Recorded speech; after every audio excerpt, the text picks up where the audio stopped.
Hi everyone, I have with me none other than Rajdeep Sardesai. And let me know if you don't know Rajdeep Sardesai, because then you are obviously one in a minority, because he is the eminent TV personality, journalist, editor, author, and last but not least, and I know you'll love this, Rajdeep, the illustrious son of an equally illustrious father, Dilip Sardesai, who played 30 tests for India in the 60s and 70s. And that, Rajdeep, just for a bit of trivia, is where we'll start this conversation. You know, when I was growing up, in those days, of course, there was no television. And I go back to the Kingston test of 1971 in Jamaica. And I remember waking up the next morning because all you got actually were newspaper reports. And this was the Times of India. And the banner headline on the sports page said, Sardesai's Day at Kingston. And that was that very famous 212 that he scored along with Solkar and took India to a respectable score when India was struggling at 75 for 5. And of course, in the next test match at Port of Spain, he scored 112 and helped India win their first ever test match in the West Indies and first time over the West Indies. So I go back that time to when I remember Dilip Sardesai. Sunil, first of all, thank you very much for having me on the show, and congratulations on your book, because I think it's great that someone should come up with a book on cricket, which is actually combining sort of fiction with your interest in the sport itself. So that's terrific. So congratulations on the final innings. Thank you so much. Sunil's book, for all those who are listening, Final Innings, is in a way a book that sort of reflects cricket beyond the boundary, literally, or beyond the LOC, and sort of shows cricket's sort of power to both unite as well as divide. But look, 1971 will be 50 years next year, early next year. So you brought back a lot of memories. I have a similar memory. I was only 6. So my only memory is my uncle was staying with us, and he woke us up in the morning because I was going to school at about 6:30 or 7 in the morning, saying, guess what, your dad has scored a double century in the West Indies. So that's my one memory of my uncle, of my late uncle, who sort of was jumping around the house with that news. So there was no breaking news, fortunately, in those days. So it was another one. Yes. But tell us more about your decision. What I was curious, though, Sunil, was to ask you about the book itself. I mean, what made you decide to write this book? You know, as I mentioned in my author's note, I mean, it started off as a book about cricket. As you know, I'm a cricket commentator, and I follow cricket. I think I'd say that I know cricket pretty well. If I can go back to 71 and remember that headline, I think I do. Well, what struck me as being extremely incongruous was the fact that here are two countries, India and Pakistan, who are cheek by jowl, same subcontinent. We come from a similar background. Cricket is our passion in both the countries, and yet we don't play cricket. We don't play any sport for that matter. And it suddenly struck me, as I said, that here is a period when actually Pakistan used to come over. And I remember a test at the Firozshah Kotla in 2007. I was doing commentary, Pakistan were there. And when Shoaib Akhtar went onto the boundary at fine leg, everybody in the stadium went there, and they didn't bother about anybody in the Indian dressing room or in the Indian balcony. So that was the type of power that the Pakistani cricketers had here. And in fact, when I go back to 2004, when that very famous test tour of India in Pakistan, where I still remember Pakistani supporters having both the flags painted on their cheeks, which, Rajdeep, you and I don't think we could have ever seen, and the Indian flag in a Pakistani stadium. This was the National Stadium in Karachi. So I said, what is this whole thing about the fact that for so many years we've not been there, they've not been here. We have this complete standoff in so many different ways. How is it that this is actually happening? How silly it is that Indians don't go across to Pakistan and work with their teams. Their guys have come here. Wasim Akram has come here and he has coached the Kolkata Knight Riders and so on and so forth. But it doesn't happen the other way around. So why is this standoff? And can I write something about it? So actually, that's where it started. And then slowly it evolved into, as you said, current contexts. which went beyond Yeah. just the India-Pakistan standoff? I think that's interesting because, I've often wondered, for example, that if you remember the early years of the IPL, the first year, I think, the Pakistanis came. And then 26-11 happened. And suddenly all cricketing ties were cut off and even individual players stopped coming. Now even Pakistani commentators are no longer welcome on Indian channels. So the world has changed. And I think in that sense, the subplot that you bring about how, sporting icons get sort of caught in the tug of war between nations is, I think, important because, some say sport is war minus the shooting. My point is better to have war minus the shooting than war with the guns. So, in that sense, whether this, I've often been sort of ambivalent over whether sport can actually sort of compensate for the failures of our diplomats, our politicians, our competing nationalisms. But I, on balance, believe that it's far better to play sport than to be in a sort of eyeball-to-eyeball conflict along the LOC. And over time, I think if the two countries discovered what we have in common with each other and really focus, really invested in it. I think the problem has been we've never invested in people-to-people contact beyond a point. So every time there's a bomb blast or terror attack, the first thing that happens is you cut off all people-to-people contact.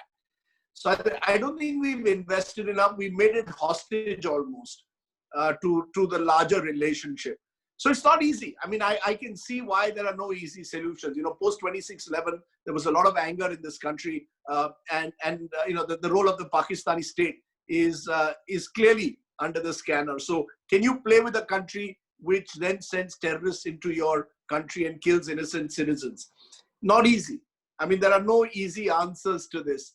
I just wish it was very different. I'll tell you a story. My India-Pakistan story is that 2004, the Lahore One-Day International, India had gone to Pakistan. I think that, Atal Bihari Vajpayee was one of those rare politicians who actually tried to invest in people-to-people contact. And he made the effort despite setbacks. So the test match is, the One-Day International taking place in Lahore. And I took my young son because we had Pakistani friends who said, why don't you come and stay with us and we'll look after you. So I thought great opportunity. We crossed across Wagah, went into Pakistan and watched the match. And, around us were all, we were waving the tricolor. Around us, everyone waving Pakistani flags. And then soon as it became apparent that India was going to win, some of the shouting became less and less. I had two slogans I remember. Someone shouting, Balaji zara dheere chalo. Yes, Balaji was yes. bowling there. It became a big star there. Right. And number two was, as the match was coming to an end and it appeared India was losing, the Pakistani who was vociferously waving the flag all day around us comes and gives it to my young son who was then all of 7 or 8. And my son sort of drapes the tricolor and the Pakistani flag both around him. And I remember coming through customs and my son with the Pakistani flag and the Indian flag around him. And the customs officer looked at him very sort of curiously. Who's this young little kid carrying both the flags? Yeah. And for years, my son kept both the flags in his room. The Indian flag that he had taken, as well as the Pakistani flag that he had been given as a gift. And you think about that. Maybe I'm being sort of romantic when I sort of speak about this, but you'd like to believe that these are two countries that have far more in common than they have in divergence. So I think your book, in a sense, reflects, I guess, the sort of complex and rather fraught history and how sport sort of gets caught in the tangle. Sort of war minus the shooting, as you call it. No, absolutely. I mean, Rajdeep, I have many similar Pakistan stories. I've been there and worked quite a few times. I remember this interaction with the Pakistani customs officer going through. So he said he saw my blue passport He said, "Acha, aap kahan se hain?" So I said, "Delhi se hain." So he said, "Oh, my forefathers were from Delhi. So aap kya le ja rahe hain yahan se?" So I said, "Pyar mohabbat." So he hugged me and he said, "Fantastic, ye wo." And that was the way it was at immigration. A lot of people used to ask me, "I don't understand why we have all these forms that we fill up and stuff." And on the ground, like, you have friends, I have friends, I have some very close friends. So I think the issue really is, what can sport do? And more importantly, what can sporting icons do? And that's really a part of this book, that somebody took that plunge. And that's why, in a sense, I said that it is something, it's a voyage into uncharted territory. I'm an Indian and Pakistan, and making that plunge to do something. You know, but I'm just wondering the larger story of whether sporting stars can actually change the world. I mean, you know, because you're not just referring to in the book Indo-Pakistan ties, but you're also exploring environment, climate change. You know, what can sports persons do? Can they genuinely be ambassadors for the environment, for example? You know, an issue that really should concern us all. You know, you've got tennis stars who've foregone plastic sleeves for their rackets. An MSD could wear, sort of, you suggest, tiger striped gloves to sort of as a symbol of tiger conservation. Do you believe that this is where really, you know, sports persons have this unique capacity to sort of build bridges and cut across boundaries? Oh, without doubt, without doubt. I mean, I think, you know, you're in the television business. When, especially cricket, I'm just talking about this part of the world, when there is a cricket match, everybody's glued to the TV, or you're in a stadium, if you can be in a stadium. People are hooked onto it. They're not just watching politicians shouting at each other, they're actually watching a game. What better ambassador to try and change people's attitudes, right? Don't do it as a one-off. Don't do it at that one time when the Indian cricket stars wore the names of their mothers on their jerseys. That was fantastic. But why once? Why not all the time? Why not make it a fact that somebody like the BCCI should say, yes, one of the things that we're going to support in the Indian jersey is the environment or climate change or something, tiger conservation, wildlife. Just make it a part of the sporting argot, the sporting lexicon. Then people will start coming and talking about it. And today we know that there's so many sporting stars who endorse brands and products, make a lot of money. Why not this? And why not this is something that they can actually do? So you hit the nail on the head. If there is somebody who is willing to do it, and I think the whole thing comes down to attitude and will, then you have to go that extra mile. And yes, I'm glad that you picked that up, because as I said, you know, if I come down to the metaphor of final innings, I mean, the very fact that it's structured like a test match, I mean, test matches can end in draws, but we're not going to end in a draw, not on this planet. Something's going to happen. And I said, are we playing our final innings on this planet? If you look what's happening with coronavirus, what's happening with ethnic strife, with religious strife, all these things that are going around, it's not a happy situation. Even in the US, which is supposed to be, quote unquote, the temple of democracy, it isn't the temple of democracy anymore. So which way are we headed? And can an individual make a difference? No, I think, you know, in their own small way, each of us really as citizens can make a difference. But I think sport in particular has a unique capacity to build bridges, because, you know, sports persons transcend, in a way, the sort of narrow chauvinisms that sort of dominate the world today. I mean, at least, you know, if you're a true sports lover, you will see a Pakistani great like Wasim Akram, not just as a Pakistani, but as one of the greats of the sport of all time.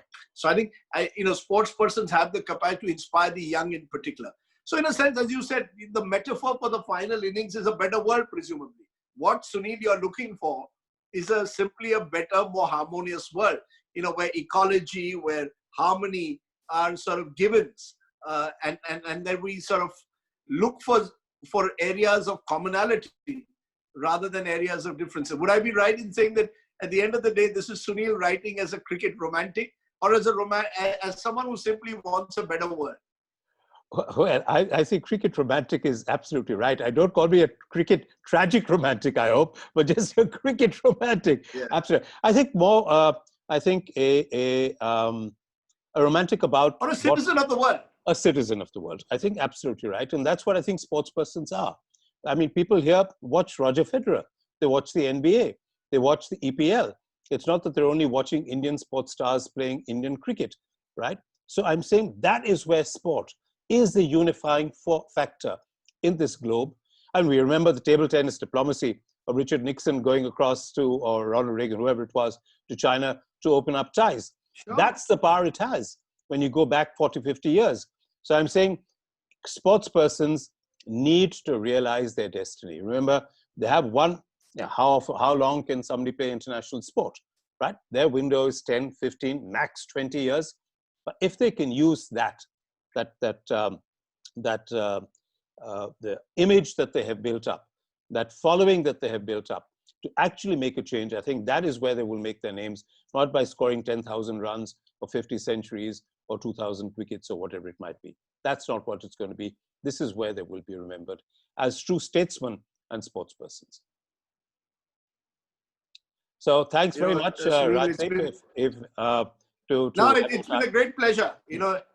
It's been a great pleasure talking to you this today, because I think your book hopefully will bring out, I keep saying we need to bring out the best in us, not the worst in us. So a book like this, I hope is read, because I hope it inspires people to bring out the best in us. And therefore, congratulations once again on writing this, Sunil. And I heartily endorse the sentiments in your book of sport being this great vehicle for building boundaries in an increasingly divided and polarized world. Congratulations once again. Thanks so much, Rajdeep. Thank you for your time. Thank you for your kind words. I look forward to seeing you on television every day. At least you're somebody I can watch. Okay, thank you very much. News without the noise. News without the noise. Absolutely. Right then. Take care. Bye-bye.